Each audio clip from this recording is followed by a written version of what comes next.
नमस्कार विद्यार्थी मित्रांनो, स्कॉलरशिप आणि बरंच काही या आपल्या यूट्यूब चॅनलमध्ये तुम्हा सर्वांचं पुन्हा एकदा मनापासून स्वागत। आजच्या व्हिडिओमध्ये आपण फक्त 3 अंकांचा वापर करून संपूर्ण गणिताची जी उजळणी आहे ती करणार आहोत। तर हा व्हिडिओ इयत्ता 1ली पासून 5वी पर्यंतच्या मुलांना उपयोगी पडणार आहे, म्हणून व्हिडिओ नक्की पूर्ण पहा आणि व्हिडिओला लाईक करायला सुद्धा विसरू नका। आता आपल्याला गणितामध्ये ज्या ज्या क्रिया असतात म्हणजे बेरीज असेल, वजाबाकी, गुणाकार, भागाकार, तर त्यांचा फक्त 3 अंक वापरून या सगळ्या गणिती क्रियांची उजळणी आपण करणार आहोत। ही उजळणी जर तुम्ही आठवड्यातून एकदा दोनदा जर करत राहिलात तर गणित विषयाच्या ज्या मूलभूत क्रिया आहेत त्या तुमच्या अगदी पक्क्या होण्यासाठी मदत होते। आणि लहान मुलांचं कसं असतं, सराव नसेल तर विद्यार्थी विसरून जातात, म्हणून त्यांना सराव देण्यासाठी ही जी पद्धत आहे ती तुम्हाला फारच उपयोगी पडेल। चला तर मग जास्त वेळ न घालवता व्हिडिओला सुरुवात करूयात। आता पहा, सुरुवातीला तुम्हाला काय करायचंय तर कोणतेही 3 अंक तुम्हाला तुमच्या मनाने घ्यायचे आहेत। आता इथे मी अंक लिहिते, पहा आता मी घेते 3, त्याच्यानंतर घेते 6 आणि त्याच्यानंतर घेते 4। 3 4 6 तुम्ही कोणताही अंक घेऊ शकता, याच्यामध्ये 0 सुद्धा घेऊ शकता। 3 अंक घ्या, 4 अंक घ्या, जसे जमेल तसे, पण जास्तीत जास्त आपल्याला 3 अंकांचा इथे वापर करायचा आहे। तर पहा, गणितामध्ये काय असतं, इयत्ता 1लीमध्ये आपल्याला जेव्हा अंकांची ओळख होते, बाकी क्रिया सुद्धा पुढे असतात, मग आपल्याला दुसरीमध्ये संख्या तयार करायला शिकवलं जातं। तर पहा, या 3 अंकांपासून आपण संख्या तयार करूया। तर तुम्ही 2 अंकी सुद्धा करू शकता आणि 3 अंकी सुद्धा करू शकता। तर 2 अंकी कोणत्या होतील, 3 वर 6 36। मग सुरुवातीला संख्या करून घ्या, मग पुन्हा हा 6 दशक स्थानी आणि 3 एकक स्थानी म्हणजे किती होईल 63। त्याच्यानंतर पहा 3 वर 4 34, यानंतर 4 वर 3 43, मग 6 वर 4 64 आणि 4 वर 6 46। याच पद्धतीने या जशा आपण 2 अंकी संख्या तयार केल्या, आता 3 अंकी करूया। दुसरीचे विद्यार्थी असतील तर 2 अंकी संख्या तयार केली तरी चालेल। आता 3 अंकी संख्या पहा, 3 6 4, एकदा 4 एकक स्थानी, एकदा 6 एकक स्थानी, एकदा 3 एकक स्थानी, अशी सगळ्यांची जागा बदलायची आहे। तर पहा, अजून काय करता येईल आपल्याला, आता हा अंक पुढे घ्या 4 6 3, त्यानंतर हा अंक पुढे घ्या 3, यानंतर 4 6, असे अंकांची अदलाबदल केली, एकक दशक स्थान बदललं की तुमचे अंक संख्या तयार होणार आहेत। आता पहा, आपली काय झाली, 364 झाली, 346 झाली, 463 झाली। आता पुन्हा 436 एक घेऊया, 4 6 3, यानंतर 6 शतक स्थानी ठेवून बघूया, 634 एक झाली, यानंतर 643 एक झाली। या पद्धतीने पहा, फक्त 3 अंक घेऊन आपण सुरुवातीला 2 अंकी संख्या तयार केल्यानंतर आपण 3 अंकी संख्या तयार केल्या। आता याच्या पुढे काय असतं आपल्याला, तर संख्यांचे अक्षरी लेखन। मग याच्यातल्या संख्यांचे अक्षरी लेखन करा। अक्षरी लेखन तुम्हाला येते, काय आहे, एकक दशक शतक, मग 364। मग या एक एक संख्या तुम्ही घ्यायची आहे आणि अक्षरामध्ये लिहायची आहे। 364 म्हणजे अंकात अक्षरात लिहिण्याचा सुद्धा इथे विद्यार्थ्यांचा सराव होणार आहे। तर आता मी इथे एकच लिहून दाखवत आहे, तुम्ही इथे बाकीचे सुद्धा अक्षरामध्ये लिहायचे आहे। आता जेव्हा विद्यार्थी आता 3रीला जातो तेव्हा 0 याच्यामध्ये जरी आला तरी 0 पासून जेव्हा आपण लहानात लहान किंवा मोठ्यात मोठी संख्या तयार करतो तेव्हा लक्षात ठेवा, 0 हा लहान संख्या तयार करताना 2 नंबरला ठेवतात आणि मोठी संख्या तयार करताना शेवट 0 ठेवला तरी चालतो। आता इथे आपण छोट्या विद्यार्थ्यांचा विचार करून इथे 0 आपण घेत नाहीये। तर पहा, आपल्या संख्या तयार करून झाल्या, अक्षरामध्ये संख्या लिहून झाल्या। आता पुढे काय येतं, पुढे येते ती बेरीज, बेरजेची क्रिया। मग पहा, याच्यातलेच 3 अंक घ्या, कोणते सुद्धा 2 अंक घ्या, 364 अधिक कोणताही एक मानाने घ्या, 643 घेतलं आणि बेरीज करा। मग बेरजेचा सराव होईल तुमचा। 4 आणि 3 किती होता, 4च्या पुढे 3 मोजा, 5 6 7, पुढे मोजून बेरीज आणि पुढे मोजून वजाबाकी केली तर पटापट आपली बेरीज वजाबाकी होते। 4 आणि 3 7, 6 आणि 4 10, 0 हातचा आला 1, 3 आणि 1 4, 6 आणि 4 किती आले 10। हे झाली आपली बेरजेची। याच पद्धतीने तुम्ही दुसरे अंक घेऊन बेरजेचा सराव करायचा आहे। त्याच्यानंतर पहा, आता हातच्याची वजाबाकी घेऊन बघूया आपण। आता बेरीज झाली, आता वजाबाकी करू याच संख्यांचा वापर करून। तर 600 34 मोठ्या संख्येतून लहान संख्या वजा करायची आहे। 634 मधून 346 वजा करूया। 346 पहा आता हातच्याची वजाबाकी आपण घेतलेली आहे। 4 मधून 6 जातात का नाही, मग शेजारून उसना घ्या। इथे राहिले 2, इथे झाले 14। 6 आणि 4 10 आणि 4 14 म्हणजे 8 उरले। 2तून 4 जात नाही, पुन्हा हातचा उसना घ्या। इथे 5 राहिले, इथे 12 झाले। 8 आणि 4 12 म्हणजे 12तून 4 गेले किती उरले 8 आणि 5तून 3 गेले 2। तर इथे आपण एकदा बेरीज केली 2 अंक वापरून। तुम्ही काय करायचंय, तुम्ही जेव्हा सराव कराल तेव्हा मग या बाकीच्या अंक सुद्धा घेऊन तुम्ही बेरजेची 3-4 उदाहरणं सोडवायची आहेत, वजाबाकीची 3-4 उदाहरणं सोडवायची आहेत। आता यानंतर येतं ते म्हणजे चढता उतरता क्रम। तर चढता उतरता क्रम याच संख्यांचा आपण लावून घेऊया। पहा सुरुवातीला चढता क्रम लावूया। आता चढता क्रम वरती चढायचे, चढताना काय सुरुवातीला छोटी पायरी, हे मी लहान मुलांच्या लक्षात राहावं म्हणून या पद्धतीने सांगत असते की जेव्हा आपल्याला चढता क्रम लिहायचा आहे, वर चढायचंय, मग सुरुवातीला छोटी पायरी म्हणजे छोटा अंक, त्यानंतर थोडासा मोठा, त्यानंतर थोडासा मोठा, या पद्धतीने सांगितलं की काय होतं परीक्षेमध्ये मुलांचं चुकत नाही। तर आता सगळ्यात छोटा अंक कोणता याच्यातला पाहूया आपण। पहा 300 वाला, मग 300 मध्ये सगळ्यात छोटा कोणता येईल, 364 की 346, 346, मग सुरुवातीला 346, त्याच्यानंतर येईल 364, त्याच्यानंतर 300 नंतर 400 वाला येईल। मग 400 मध्ये सुद्धा छोटा कोणता, 436 अगोदर येईल, 436, यानंतर 463, यानंतर 600 वाला। आता 600 मध्ये 634 पहिला येईल, 634, आणि त्यानंतर 643। हा झाला आपला, पहा हा झाला आपला चढता क्रम। आता याचाच उतरता क्रम लावूया। लिहिण्याच्या नादामध्ये हे इथे कॅमेरा घ्यायचं माझं विसरलं होतं। पहा आता सुरुवातीला काय केलं आपण, 346, मग 364, 436, 463, 634, 643, या पद्धतीने आपण चढता क्रम लावून घेतला। आता उतरता क्रम म्हणजे याचंच उलट करा। सर्वात मोठा अंक 643, मग 634, त्यानंतर मग 463, 436, इथे लांब जायला नको म्हणून मी इथे लिहितेय। 436 झालं, त्यानंतर काय येईल 364, आणि सगळ्यात शेवट छोटा अंक येईल 346। तर हेच अंक वापरून आपण काय केलं, आता चढता उतरता क्रम शिकलो। आता आपण लहान मोठेपणा पण आपल्याला दुसरीपासूनच माहिती आहे, लहान मोठेपणा, लहान मोठे अंक ओळखता आले पाहिजे। आता लहान मोठेपणासाठी जे छोटे विद्यार्थी आहेत, तर तुम्ही बेरीज वजाबाकीसाठी किंवा अंकात अक्षरात लिहिण्यासाठी दुसरीचे विद्यार्थी 2 अंकी संख्यांचा वापर केला तुम्ही तरी चालेल। आता आपण याच्यामध्ये लहान मोठेपणासाठी 2 अंकी सुद्धा घेऊया आणि 3 अंकी सुद्धा घेऊया। तर पहा 36 आहे, 63 आहे, मग पहा 36 आणि 63। आपण काय शिकलोय, लहान मोठेपणा जो मोठा आहे त्याच्याकडे तोंड करायचं आणि जो छोटा आहे त्याच्याकडे शेपूट करायचा। आता हे तोंड आणि शेपूट आपण लक्षात ठेवण्यासाठी 63 आणि 36 कोण आहे, 63 मोठे।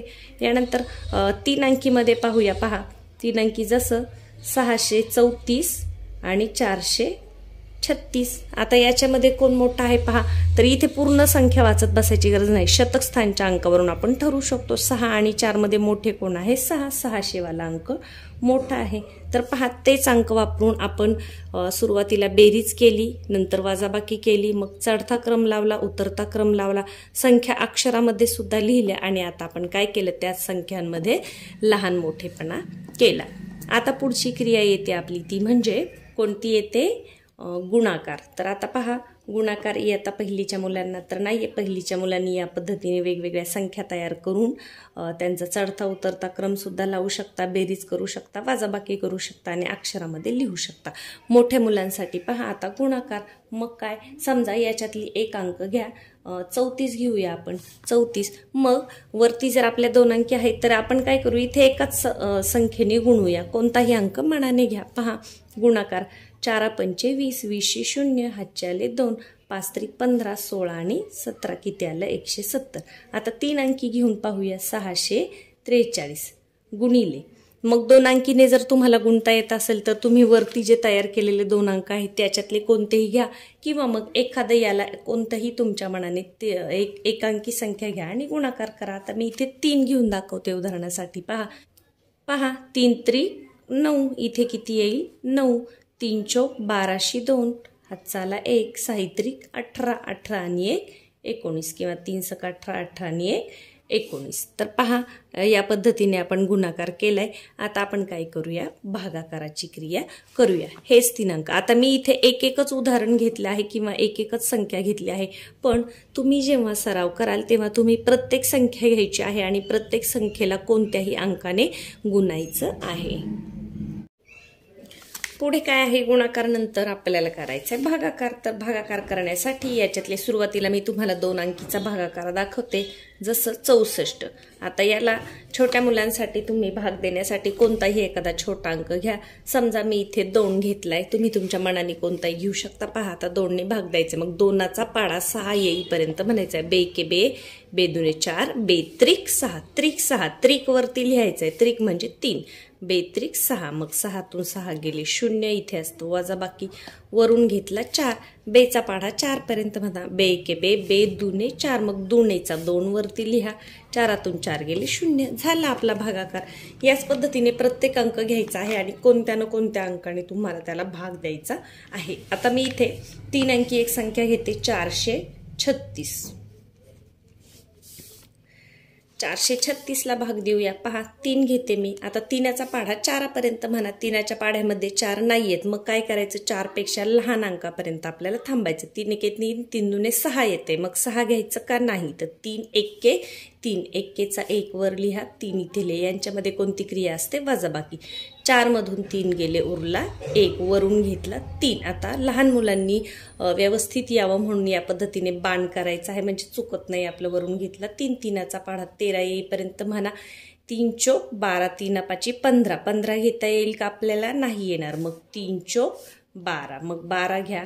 पुन्हा वजाबाकी करा, 3तून 2 गेला 1, उरला 1तून 1 गेला 0. आता वरून काय घ्यायचंय आपल्याला, 6 घ्यायचा आहे, इथे 6 घ्या. आता 3चा पाढा 6 येईपर्यंत मोजा. 3 पाची 15, 3 सक 18, मग 3 पाची 15, मग 5 15 इथे लिहा. इथे बाकी आपली 1 उरलेली आहे. आपला भागाकार आला 145 आणि बाकी किती उरली आहे, 1 उरली आहे. आता मोठी मुले याच्यामध्ये याला काय म्हणायचं, याला भाजक म्हणतात, याला भाज्य म्हणतात, याला भागाकार म्हणतात आणि याला बाकी म्हणतात. तर तुम्ही इथे असे शब्द सुद्धा लिहू शकता, म्हणजे गणिताच्या ज्या या मूलभूत क्रिया आहेत त्या आपल्या विसरणार नाहीत. आता जेव्हा मंथन किंवा स्कॉलरशिपची परीक्षा विद्यार्थी देत असतात तेव्हा आपण आडवा भागाकार सुद्धा शिकवतो. पहा जसं 364. मग भागाकार पटकन होण्यासाठी इथे 2नी समजा आपण समसंख्या घेऊया, म्हणजे पूर्ण भाग जाईल. तर पहा कसं करायचं, हे असं मांडत न बसता 2चा पाढा 3 पर्यंत म्हणा. 2 एक्के 2, 3तून 2 इथे मनात ठेवा, 3तून 2 गेला, उरला 1, किती झाले, 1वर 6 16, 2 8 16 आणि मग 16 गेले, मग 2चा पाढा 4 पर्यंत म्हणा. 2 दुणे 4, म्हणजे किती आलं आपलं उत्तर, 182. म्हणजे असं मांडत न बसता या पद्धतीने सुद्धा तुम्ही भागाकार करू शकता. याच्यानंतर मुलांना अगदी 2री पासूनच जे मंथन स्कॉलरशिपची परीक्षा देतात त्यांना समसंख्या विषम संख्या ओळखता येतात, विभाज्यतेच्या कसोट्या असतात. तर यामध्ये आपण समविषम संख्या करू शकतो. तुम्ही इथं सेपरेट लिहायच्या आहेत या संख्या. तर पहा, ज्या संख्यांच्या एकक स्थानी 0 2 4 6 8 असतं त्या असतात समसंख्या, आणि ज्यांच्या एकक स्थानी 1 3 5 7 9 असतं त्या असतात विषम संख्या. तर पहा, सम आहे, 36 सम आहे कारण एकक स्थानी 6 आहे. 63 कशी संख्या आहे, विषम आहे कारण एकक स्थानी 3 आहे. ही सम आहे, एकक स्थानी 4 आहे, विषम आहे, सम आहे, सम आहे. याच पद्धतीने बाकीचं सुद्धा तुम्ही समविषम संख्या ओळखायची आहे. यानंतर अजून आपण काय करू शकतो, तर विभाज्यतेच्या कसोट्या. विभाज्यतेच्या कसोट्यांचा सुद्धा इथे सराव करू शकतो की कोणत्या संख्येला कितीने भाग जाईल. आता पहा, 36 आहे, 6 आणि 3 9 आणि एकक स्थानी 2 आहे. तर 2ची कसोटी काय आहे की ज्या संख्येच्या एकक स्थानी समसंख्या असते त्या संख्येला 2ने भाग जातो. 3ची कसोटी काय आहे, ज्या संख्येतील अंकांची बेरीज 3च्या पटीतील असते तिला 3ने भाग जातो. 4ची कसोटी काय आहे, शेवटच्या 2 अंकांना जर 4ने भाग गेला तर त्या संख्येला 4ने भाग जातो, किंवा शेवटी 2 शून्य असतील तर त्याला 4ने भाग जातो. 5ची कसोटी काय आहे, एकक स्थानी 0 किंवा 5 असेल तर 5ने भाग जातो. तर इयत्ता 3री 4थी पर्यंत 5 पर्यंत तरी कसोट्या तुम्हाला आल्या पाहिजेत. तर पहा आता इथे कितीने भाग जाईल, एकक स्थानी सम आहे म्हणजे 2 सुद्धा भाग जाईल आणि 6 आणि 3 9, 3च्या पटीत आहे म्हणजे 3 सुद्धा भाग जाईल. याला सुद्धा 3 भाग जाईल, परंतु याला 2 भाग जाईल का, जाणार नाही, कारण एकक स्थानी काय आहे, 3 आहे. याला पहा 4 आणि 3 7, 7 3च्या पटीत नाही म्हणजे 3 भाग जाणार नाही, पण 2 याला भाग जाईल कारण एकक स्थानी समसंख्या आहे. याच पद्धतीने 3 अंकी बघा, 6 आणि 4 10, 10 आणि 3 13, 13 3च्या पटीत आहे का नाही म्हणजे 3 ही संख्या विभाज्य आहे का नाही, परंतु 2 हिला भाग जाईल कारण एकक स्थानी समसंख्या आहे. आता याला 2 भाग जाणार नाही आणि 6 आणि 4 10 आणि 3 13 याला 2 भाग जाणार नाही आणि 3 सुद्धा जाणार नाही. पुढे पाहूया, 6 म्हणजे एकक स्थानी 6 आहे तर याला 2 भाग जाईल. या पद्धतीने विभाज्यतेच्या कसोट्यांचा सुद्धा आपला इथे सराव होतो. अजून आपल्याला काय असतं, इयत्ता 2री मध्ये किंवा इयत्ता 3री मध्ये शाब्दिक उदाहरणे तयार करा असा एक प्रकार असतो. तर बेरीज किंवा वजाबाकी शाब्दिक उदाहरणे तुम्ही तयार करायची असतात. तर तुम्हाला समजा बेरजेचं उदाहरण करा असं असेल तर मग आपल्याला कसं करता येईल, इकडचे अंक वापरून आपण पाहूया. आता जसं 34 आणि 43, तर मग मी उदाहरण तयार कसं करणार, मी इथे अंक लिहिते पहिल्यांदा 34 आणि 43. मग उदाहरण कसं तयार करायचं पहा, माझ्याकडे 34 गोट्या होत्या. उदाहरण मुलांना तयार करता आलं पाहिजे. माझ्याकडे 34 गोट्या होत्या. माझ्या मित्राने मला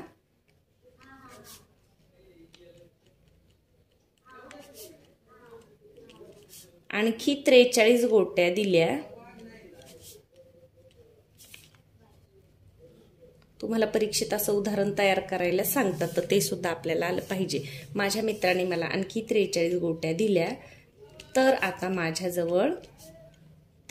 माझ्याजवळ एकूण किती गोट्या झाल्या, एकूण किती गोट्या झाल्या, आणि शेवट काय द्यायचं आहे, प्रश्नचिन्ह द्यायचं आहे. म्हणजे एकूण हा शब्द तुमचा बेरजेच्या उदाहरणामध्ये आला पाहिजे. तर पहा 2 अंक घेतले आणि त्याच्यापासून आपण काय केलं, उदाहरण तयार केलं. आता त्याच पद्धतीने वजाबाकीचं उदाहरण करूया. आता वजाबाकीसाठी समजा मी 634 रुपयाचं घेते. 634 हे घेऊ अंक, 634 आणि 346 असं घेऊया.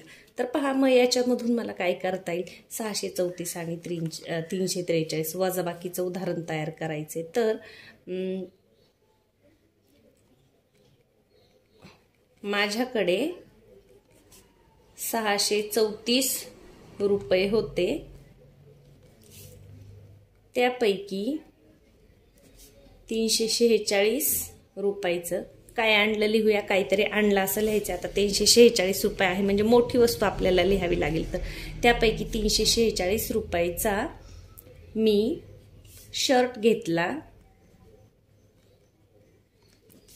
तर माझ्याकडे किती रुपये उरतील,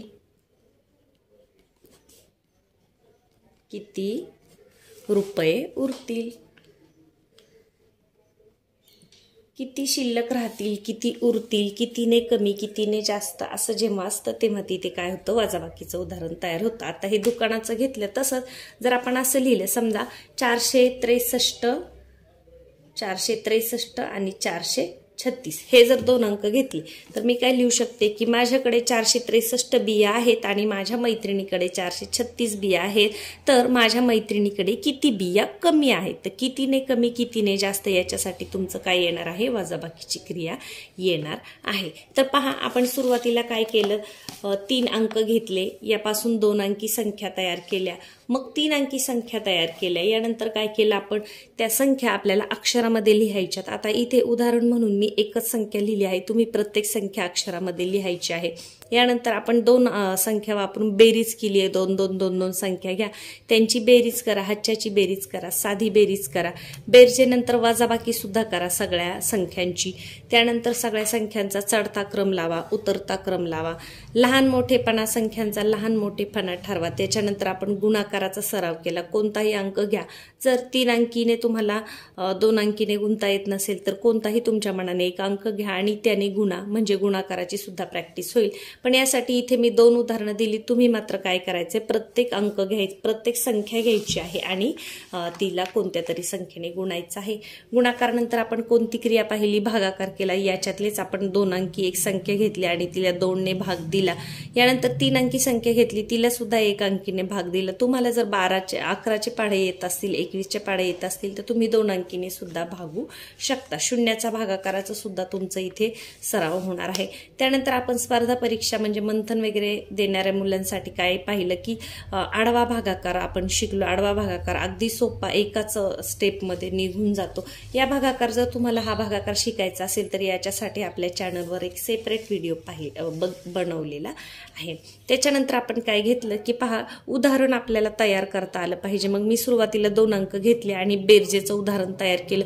प्रत्येक 2 अंक घेऊन तुम्ही सगळ्या अंकांवरून उदाहरणं तयार करायची आहेत, वेगवेगळ्या प्रकारची उदाहरणं तयार करायची आहेत। त्यानंतर मी 3 अंक घेतले आणि मग वजाबाकीचं उदाहरण तयार केलं, म्हणजे फक्त 3 अंक वापरून। त्याच्यानंतर अजून आपण आता इथे लिहिलेलं नाहीये, परंतु आपण समविषम संख्या सुद्धा ओळखायला शिकलो।